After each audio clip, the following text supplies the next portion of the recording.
Good morning. In today's video, I went for a walk in the early hours of the morning around the city of Como. It was an interesting walk. I actually ended up experimenting with a different style of photography, and I really hope you enjoy the images that are coming up.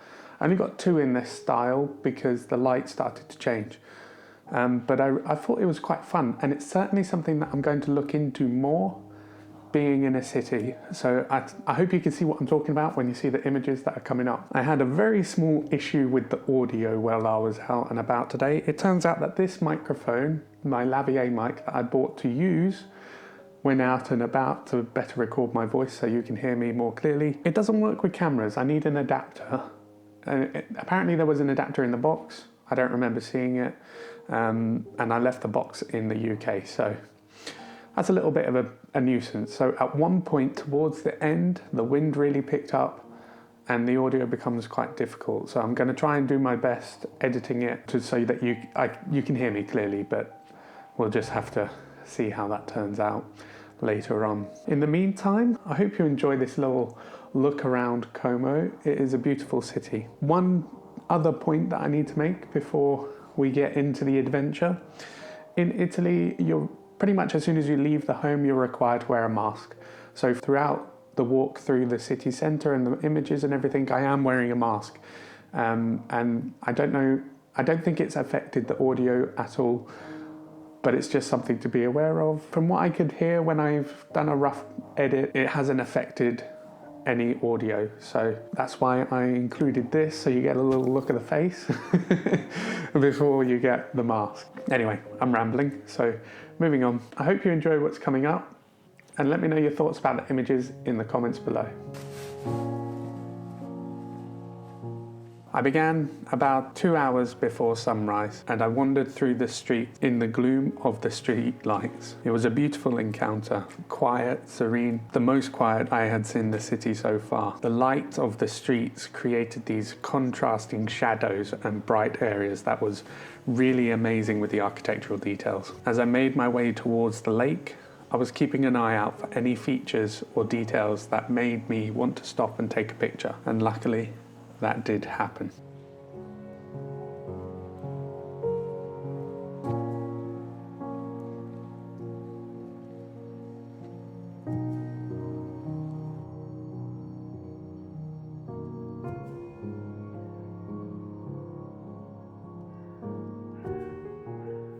So I've got a shot set up for now. I'm going to see how this turns out. I'm just about going to explain about the composition. So for this composition, I've chosen this angle because I wanted this leading line here going through the shot down the street, which I thought was quite nice, and I really like this little diamond here as a foreground interest. But if I went too much over that way, then the lights came into it too much. The other thing is that behind this pillow there is a light, so if I go either way, the light comes through and it just ruins the composition because it gives a bright spot to the image. Essentially, this is all about the interplay of shadow and light. I'm actually going to go a little bit darker, underexposed by 2 stops to get the effect that I want. And that's to get the shadows a lot darker and the light less bright. And that way you get this really chiaroscuro feeling to the image. Yeah, that looks good actually. So the settings are ISO 100 f11 like normal, and the exposure is at 10 seconds with the 2 stops under. And this camera cannot pick up my face because of the mask. There we go, that's better. That's that shot in the bag, first one of the morning. I'm going to continue looking around and see what else I can get. But I hope you enjoy this image.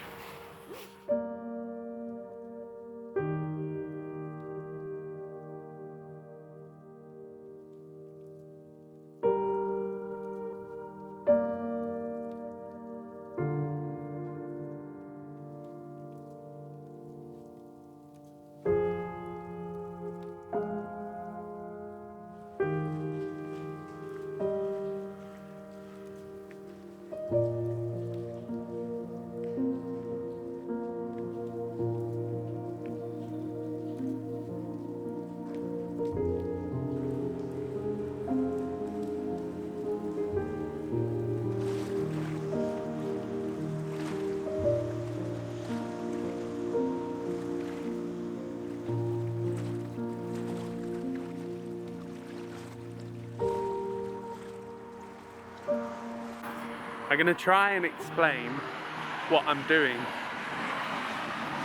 So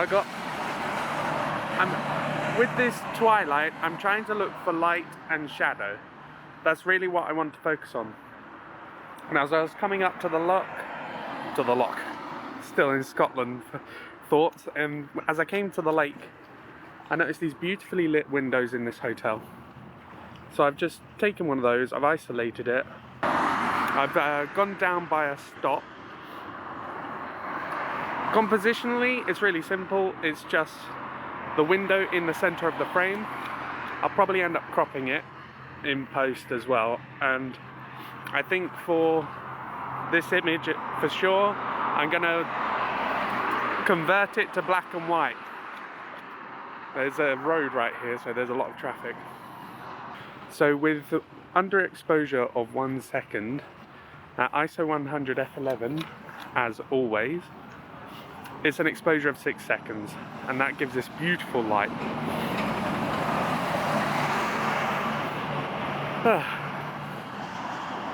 I really can't see with the mask on. Anyway, I hope you enjoy this one. I think it'll look quite nice.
So for this one, I'm going something a bit more traditional.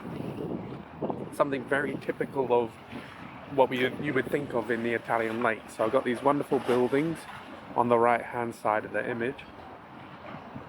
The only problem I've got is that the wind has really picked up, and so there's a boat sitting on the water that is moving, and I don't want to get too much motion blur, so I've had to increase my ISO quite high to try and stop that motion blur. So I'm shooting at ISO 800 and still at f11 because there's a lot of depth in this image, so I wanted to make sure that I wanted to hope really that I got nice crisp sharpness on the buildings, but you can also see that the mountains in the distance were still in focus. As you may have realised throughout this morning, there was a recent snow, so that has made the mountains look absolutely stunning. I decided on no filters, or even though the sky is a bit brighter, I'm just underexposing a little bit, and that's because of this wind, and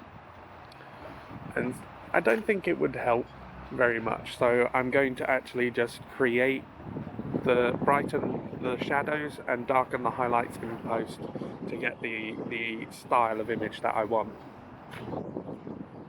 But yeah, it's a lovely shot this, and I'm going to come back and reshoot this another time, as this is the first time that I've really had the opportunity. So I know that there's more shots out there, especially with a beautiful sunrise in the forecast, so hopefully one of those images will work out great.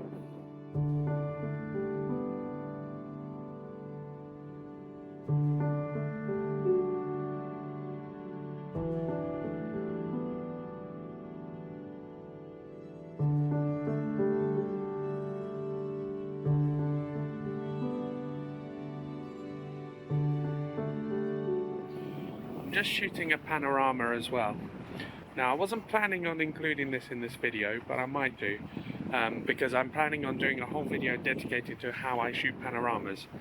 But basically, this beautiful scene with this snow and the villages on the hillside is what, you know, I'm here, I'm there, it's beautiful now, there's this cloud rolling in over the mountains that looks great. So I decided just to shoot a quick panorama.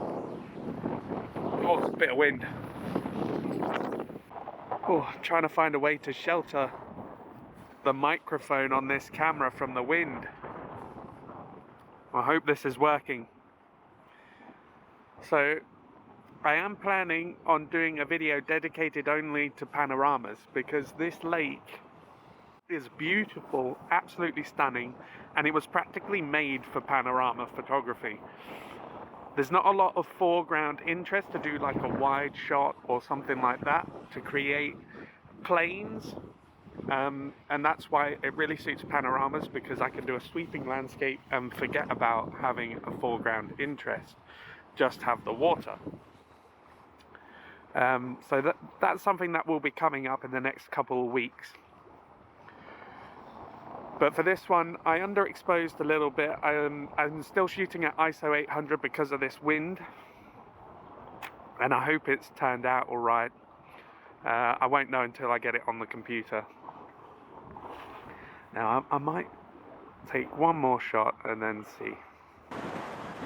Right, time to head home. I'm a bit hungry now. Time for some breakfast and coffee. I'll finish this back at home, talking about what went on without this wind.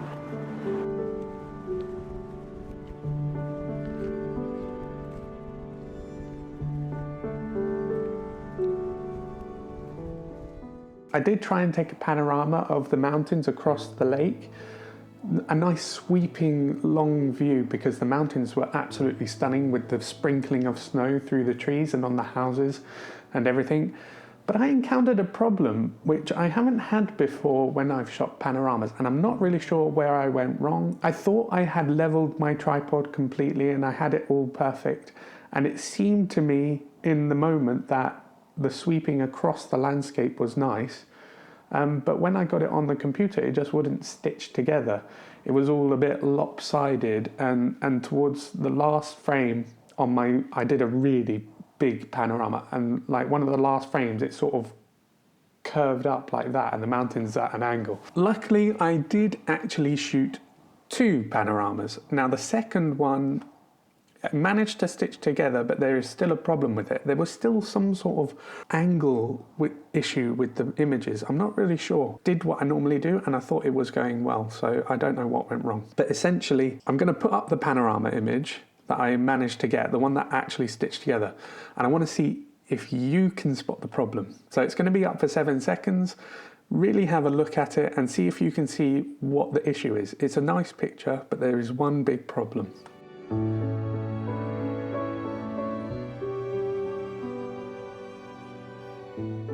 So the big problem, if you didn't notice, is the fact that the houses, instead of being square, they're tilting to one side.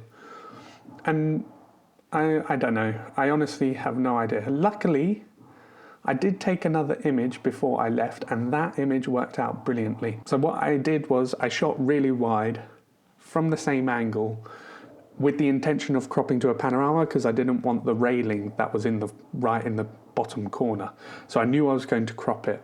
And luckily, if I put the panorama and that one side by side now, you'll see that they are actually more or less the same scene. So I'm happy with how my last image turned out, and I'm really grateful for the fact that I took that last image. So I'm going to do my usual sequence with that image and let you have a little digest of it, and I hope you enjoy it.